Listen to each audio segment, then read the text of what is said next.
సమస్యను పరిష్కరించుకుంటూ హైదరాబాద్లో ట్రాఫిక్ సమస్యను పరిష్కరించుకుంటూ హైదరాబాద్కు వచ్చిన వరదల్ని పరిష్కరించుకుంటూ హైదరాబాద్ కూరుకుపోతున్న బురదలో నుంచి నగరాన్ని కాపాడాలని ఒక మంచి ఆలోచనతోని ముందుకు వస్తే దాని మీద కూడా బురద జల్లుకుంటూ తిరుగుతున్నారు బామర్దులు. నేను అంటున్న కిరాయి మనుషులతో మీరు చేసే హడావిడి తెలంగాణ సమాజం నిశ్చితంగా గమనిస్తుంది. ఇవాళ పేదలకు అన్యాయమైందని ఏడుస్తున్నారు కదా.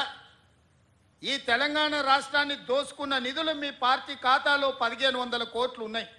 ఒక 500 కోట్లు తీసి ఆ మూసిలో మునిగిపోయిన వాళ్ళకి పంచిపెట్టండి. మీకు అధికారంలోకి రాకంటే ముందు తొడుక్కోవడానికి చెప్పులు కూడా లేవు కదా. ఈరోజు 1500 కోట్ల రూపాయలు మీ పార్టీ ఖాతాలో ఉన్నాయి. అది ఎవరి సొమ్ము? తెలంగాణ ప్రజల సొమ్ము కాదా? ఇవాళ తెలంగాణ ప్రజలు మూసిలో ఉన్న పేదలు బాధలు ఎదుర్కొంటున్నారని మీరు మాట్లాడుతున్నారు కదా. ఒక 500 కోట్ల రూపాయలు మీ పార్టీ ఖాతాలో నుంచి తీసి వాళ్ళకి పంచి పెట్టండి. వాళ్ళకి ప్రత్యామ్నాయం ఏం చేయాలో చెప్పండి. ఈరోజు ఈ ప్రభుత్వం సిద్ధంగా ఉంది వినడానికి. హైడ్రా గురించి అసెంబ్లీలో చర్చ పెట్టినప్పుడు ఈ సన్నాసులు పారిపోయినరు, మాట్లాడలేదు. హైడ్రా మీద అసెంబ్లీలో చర్చ జరగలేదా? ఆ రోజు మీరు సూచన చేసి ఉంటే ఈరోజు మీరు అడ్డగోలుగా మాట్లాడాల్సిన అవకాశమే లేకపోతుండే కదా. ఈరోజు పేదలకు ఏం చేద్దామో చెప్పండి. మీ తాత సొమ్ము మా తాత సొమ్ము ఇచ్చేది లేదు. ప్రజలు కట్టిన పన్నుల నుంచి పేదలకు ఇవాళ 12,000 మంది బఫర్ జోన్లో లేకపోతే నదీ బెడ్డులో మూసి పరివాహక ప్రాంతంలో ఉంటే 15,000 డబల్ బెడ్రూమ్ ఇండ్లు ఇవాళ మనం కేటాయించడానికి నేను ఆదేశాలు ఇచ్చిన. మూసి మురికిలో దోమలతోని కలుషితమైన నీళ్లతోని అక్కడ బతకలేని శవాలుగా జీవోత్సవాలుగా ఉన్న పేదవాళ్లకు ఆత్మగౌరవంతో బ్రతకడానికి ఇల్లు ఇచ్చి ఇంటి ఖర్చులకు 25,000 ఇచ్చి మా అధికారులు అక్కడ ఉండి వాళ్ళని ఇంటి దగ్గర దిగబెడుతుంటే అభినందించాల్సింది పోయి అన్యాయంగా మాట్లాడుతున్నారు. డబుల్ బెడ్రూమ్ ఇల్లు కంటే ప్రత్యామ్నాయం ఏముందో చెప్పండి. పంచుదాం. ఇది ప్రజల సొమ్ము. మేము సిద్ధంగా ఉన్నాం బాధ్యత తీసుకోవడానికి. ఇవాళ పేదల సంక్షేమం అమలు చేయడమే మా బాధ్యత. చేతనైతే రాండి, అఖిలపక్ష సమావేశాన్ని పిలుస్తాం. మీరు రాండి, ఏం చేయాలో చెప్పండి. ఏది చేసినా వద్దనడం, మీ చేతగాని తనాన్ని కప్పిపుచ్చుకోవడానికి మమ్మల్ని ఏ ప్రయత్నం చేయొద్దనడం ఇది సమంజసమని నేను అడుగుతున్నా. 10 నెలలు కూడా కాలే మేము అధికారంలోకి వచ్చి. 10 ఏళ్ళు ఈ రాష్ట్రాన్ని దోసుక తిన్న మీరు ఇవాళ ఆగర్భ శ్రీమంతులు ఎట్లయినరు? మీరు మాత్రం ఫామ్ హౌజుల్లో ఉండాలి. మీ ఫామ్ హౌజులను కాపాడుకోవడానికే కదా ఇవాళ వీళ్ళను ముసుగు తొడుక్కొని రక్షణ కవచంగా పెట్టుకొని పేదోళ్ళను పెట్టి కూలగొట్టద్దు అంటారు.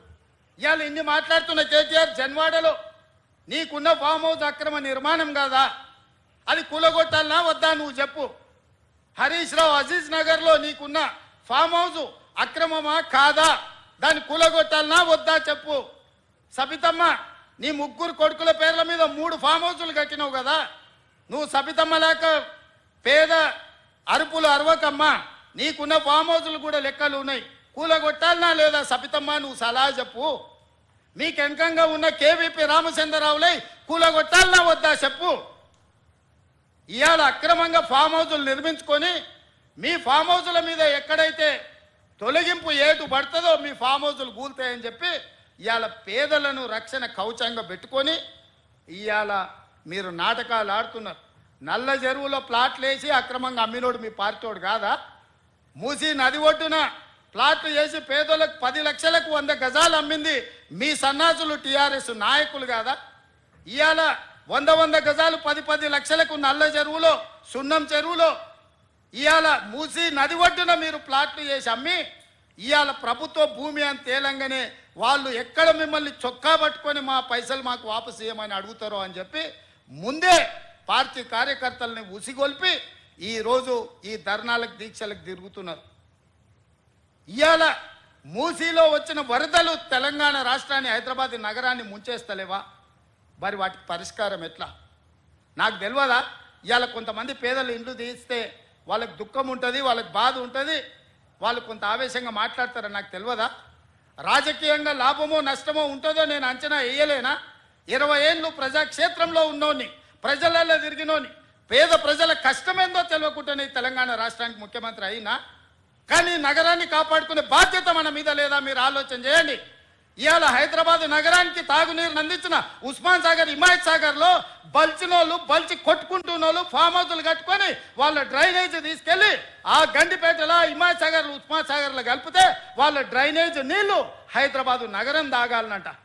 ఈ నా కొడుకులు చెప్తున్న భాష గది. ఇవాళ ఆ ఫామ్ హౌస్ చుట్టూతో కట్టుకున్న ఇల్లు ఎవరివి? కేటీఆర్కు లేదా, హరీష్కు లేదా, కేవీపీ రామచంద్రరావుకు లేవా? చుట్టూతా మీరు కట్టుకున్న ఇండ్ల డ్రైనేజ్ హైదరాబాదు ప్రజలు తాగునీళ్ళ కలిపి మా ఇల్లు కూలగొట్టొద్దు కాబట్టి ముసుగు దొడకడానికి మూసీ కావాల్సి వచ్చిందా మీకు? మూసీని అడ్డం పెట్టుకొని ఎంతకాలం బతుకుతారా మీరు? ఎంతకాలం తప్పించుకుంటారు? వారం రోజులు, 10 రోజులు, 15 రోజులు, నెల రోజులు అయినా వదల మీ భర్త మీరు అనుకుంటున్నాం ఒక్కనొక్కని చింతపండు చేస్తా. మూసి పేదలకు ఏం చేద్దామో చెప్పండి. ప్రతి పేదవాడికి మంచి కాలనీలు చేసి ఇల్లు కట్టిద్దాం చెప్పండి. ప్రభుత్వం దగ్గర భూములు లేవా? ప్రభుత్వం ఏమైనా గొడ్డుపోయిందా? జవహర్ నగర్లో 1000 ఎకరాలు ఉంది ప్రభుత్వాన్ని. మూసీలు ఉన్న పేదవాళ్ళందరికీ తలా 150 గజాలు చేసి ఇచ్చి ఇందిరమ్మ ఇల్లు కట్టిద్దాం. రాండి సన్నాసులారా, ముందుకు రాండి, పేదోళ్ళు కట్టిద్దాం. ఎవరైతే నమ్మి మోసపోయి కట్టుకున్నారో వాళ్ళ ఇల్లు కట్టడానికి ఎంతైందో నష్టపరిహారం ఇద్దాం, ప్రభుత్వం ఖజానా నుంచి పంచుదాం. రాండి, అందరం కూర్చొని పంచుదాం ఒకటే వేదిక మీద. ఇవాళ ఈ ప్రాంతంలో ఎంపీ ఆయన మాట్లాడుతుండు. ఇక ఆయన గురించి నేను ఎక్కువ మాట్లాడదలుచుకోలే, కానీ ఆయనకు బాధ్యత లేదా? ఎంపీకి గెలిచినావు కదా, మోడీ దగ్గర నుంచి ఏం తెస్తావు తీసుకురా. గుజరాత్లో అహ్మదాబాద్లో సబర్మతి రివర్ ఫ్రంట్ నరేంద్ర మోడీ కట్టుకోవచ్చు అంట, కానీ నరేంద్ర మోడీకి ఊడిగం చేస్తాడంటేనే కానీ మూసీ రివర్ ఫ్రంట్ మాత్రం తెలంగాణలో కట్టొద్దంట. ఏం న్యాయమా ఇది? ఇక్కడ ఉన్న ప్రజలే కాదు, నువ్వు కూడా బతకనీకి వచ్చినోనివే. నువ్వు బతకనీకి వచ్చినావు, ఓట్లు వేయించుకున్నావు, ఎంపీ అయినావు. కానీ వాళ్ళు మాత్రం మూసీలు అదే మురికి కూపంలో ఉండాలనా? వాళ్ళందరినీ చక్కదిద్దాల్సిన బాధ్యత నీకు లేదా? రా, ఈటల రాజేందర్ ఇద్దరం కలిసి మోడీ దగ్గరికి పోదాం. పోయి 25,000 కోట్లు తీసుకొద్దా, మూసీలు ఉన్న పేదోళ్ళకి పంచిపెడదాం, ఇల్లు కట్టిద్దాం, డబుల్ బెడ్రూమ్ ఇల్లు కాదు మంచి కాలనీలు కట్టిద్దాం. వాళ్ళకు 40 లక్షల కోట్ల బడ్జెట్ ఉంది కదా మోడీ దగ్గర. హైదరాబాద్ నగరానికి 25,000 కోట్లు ఇవ్వలేడా? చేబెల్ల మీరే గెలుస్తారు, సికింద్రాబాద్ మీరే గెలుస్తారు, మల్కాజ్గిరి మీరే గెలుస్తారు, మెదక్ మీరే గెలుస్తారు, నగరం చుట్టూతో మొత్తం మీరే గెలిచింది కదా ఈటల రాజేందర్ గారు. మోడీ దగ్గరికి వెళ్ళి ఏం తెద్దామో రా పోదాం. నాకేం బేసిజాలు లేవు. రాజేందర్ గారు రండి సచివాలయానికి, ఏ ప్రతిపాదన తెస్తారో తీసుకురండి. కేటీఆర్ హరీష్ రావు మొదటి రోజు మాట్లాడతారు, తెల్లారా జిరాక్స్ కాపీ తీసుకొని ఈటల రాజేందర్ మాట్లాడతారు. ఏందా ఈ భాగవతం? ఏమనికి అర్థమైతే లేదా? 10 ఏళ్ళు వాళ్ళతో మంత్రుండి నువ్వేం వెలుగబెట్టినావు తెలంగాణ సమాజం గమనిస్తలేదా? గౌరవం పెట్టుకోండి రాజేందర్ గారు. మీరు మిమ్మల్ని గౌరవించాలనే మేము అనుకుంటున్నాం, కానీ మీరు ఆ గౌరవం నిలబెట్టుకునే పరిస్థితి లేదు. మీరు పార్టీ మారినరు, వేరే పార్టీ ఎంపీ అయినరు, కానీ పాత వాసన మాత్రం మీకు పోతలేదు. ఆ గత్తర వాసన అట్లనే మీతో కొడుతుంది, గత్త వాసన. నేను ఇవాళ సూటిగా వారికి సూచన చేస్తున్న ఈటల రాజేందర్ గారికి, మూసీ పరివాహక ప్రాంతంలో ఉన్న పేదలకు ఇళ్ల పట్టాలతో పాటు ప్రధానమంత్రి ఆవాస్ యోజనలో ఇల్లు కట్టిద్దాం. మీరు రాండి, నరేంద్ర మోడీ దగ్గరికి వెళ్దాం, నేను వస్తా, నా మంత్రివర్గాన్ని మొత్తం తీసుకొని వస్తా. మాకేం బేసిజాలు లేవు నరేంద్ర మోడీ గారిని కలవడానికి. వారు ఈ దేశానికి ప్రధానమంత్రి. మనం లక్షల కోట్ల రూపాయల కేంద్రానికి పన్నులు కట్టినాం, 25,000 కోట్లు ఆయన దగ్గర తీసుకొద్దాం, మీరు రండి. అదేవిధంగా హరీష్ కేటీఆర్ కూడా నేను చెప్తున్నా, మీరు ప్రతిపక్షం అంటారు కదా, రండి సచివాలయం 4 రోజులు కానీ లేవ్వకుండా కూర్చుందాం, చర్చ చేద్దాం. చెరువులు ఆక్రమించుకున్నోడు ఎవడు? చెరువులు ఆక్రమించుకున్నోళ్ళు ఎవరు?